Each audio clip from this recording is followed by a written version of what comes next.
पुरुषोत्तम भगवान की जय, विष्णु भगवान की जय, राधा कृष्ण भगवान की जय। दोस्तों, जैसे कि आपको सबको पता है पुरुषोत्तम मास चल रहा है और उसको अधिक मास कहते हैं। पुरुषोत्तम मास भगवान विष्णु को समर्पित है। भगवान विष्णु की इसमें पूजा अर्चना की जाती है। आप भगवान विष्णु के कोई भी स्वरूप, जैसे श्री कृष्ण भगवान है, लड्डू गोपाल है, नरसिंह भगवान है, श्री रामचंद्र जी, आप इन जो भी मूर्ति आपके घर में, उन्हीं की पूजा कीजिए, अर्चना कीजिए। और पुरुषोत्तम मास में विष्णु सहस्त्रनाम और विष्णु सूक्त का पाठ और पुरुषोत्तम मास महात्मा की कथा जरूर सुने। तो ये पुरुषोत्तम मास की कथा सुनना बहुत जरूरी, क्योंकि पुरुषोत्तम मास का महीना चल रहा है। यदि आप अभी तक आपने एक भी कथा नहीं सुनी तो मेरी इसी चैनल पर पड़ी हुई हैं, आप उसको खोल कर सुन सकते हैं। और ये महीना बहुत ही पुण्य वाला है, बहुत ही इसमें पूजा करने का से बहुत ही पुण्य वगैरह मिलता है। तो इसलिए इस महीने में जो भी दिन बचे हैं, अभी तक आपने नहीं किया तो उस पर पूजा अर्चना की। चलिए हम आज पुरुषोत्तम मास महात्मा की 21वां अध्याय सुनेंगे। तो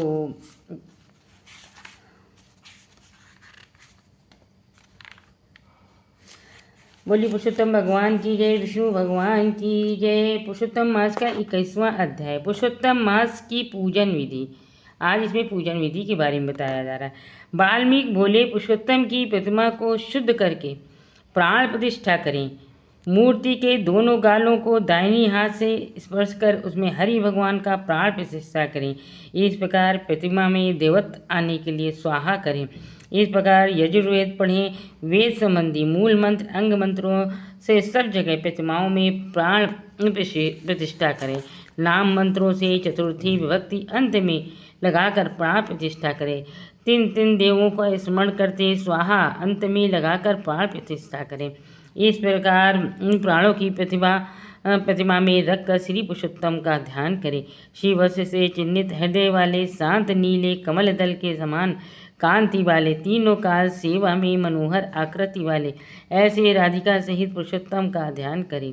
देश काल का उच्चारण कर नियमित वाणी को वश में करके पवित्र हो 16 उपचारों से पुरुषोत्तम को पूजें। हे श्री कृष्ण, यहाँ आओ, राधा सहित मेरे पूजन को ग्रहण करो। फिर तीर्थों के शुद्ध जल से पाद्य दे। गोपिकाओं को आनंद देने के लिए गोप के घर में उत्पन्न हुए आप राधा सहित हे हरे, मेरे दिए अर्घ्य को ग्रहण करो।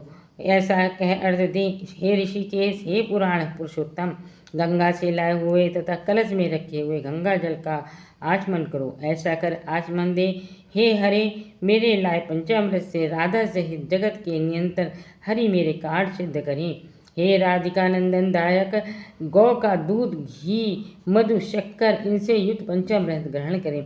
ऐसे कह पंचामृत में से स्नान करावें। हे नाथ योगेश्वरधारी यज्ञपति गोविंद को नमस्कार है। हे नंदन, गंगा जल की भांति निर्मल नदी के तीरथ से उत्पन्न मेरे लिए जल को स्नान को ग्रहण करो।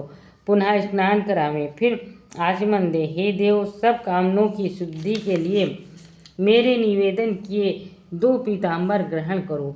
ऐसा वस्त्र दें, आचमन करावें।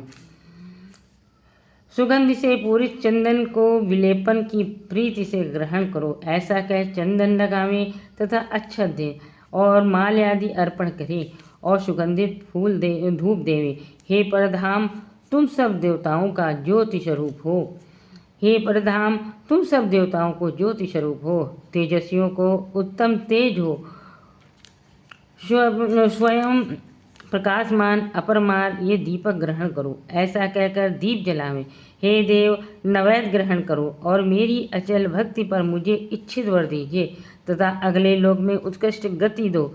ऐसा कह नैवेद्य देकर फिर जल अर्पण करें। हे ऋषि के स्वर्ण के कलश में आए हुए गंगा जल का आचमन करो।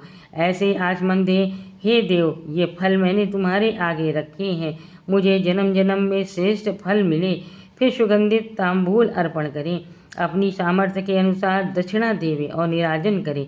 हे जगन्नाथ, रक्षा करो, भक्तों पर कृपा करने वाले मेरी प्रदक्षिणा स्वीकार करो। ऐसा कह प्रदक्षिणा दें।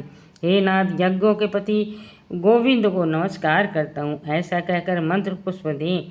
विश्वरूप विश्वपति गोविंद को नमस्कार है। ऐसा कह नमस्कार करें। फिर मंत्रहीन क्रियाहीन मंत्र से पुरुषोत्तम से क्षमा मांगे। मंत्र के अंत में स्वाहा लगाकर नित्य तिलों से हवन करें। संपूर्ण अर्थों में फल की सिद्धि के लिए महीने भर अखंड दीपक जलावें। वश स्मृत्या मंत्र से जनार्दन भगवान को नमस्कार करें और जो कम हो सो सब परिपूर्ण हो कहकर फिर सुख से विचरण करें। ये थी पुरुषोत्तम मास का महात्म्य का 21वां अध्याय। दोस्तों, एक छोटा सा काम करिएगा, इस वीडियो को ज़्यादा से ज़्यादा शेयर कीजिएगा, इससे आपको ही पुण्य मिलेगा। चलिए अगली वीडियो मिलते हैं। राधे राधे।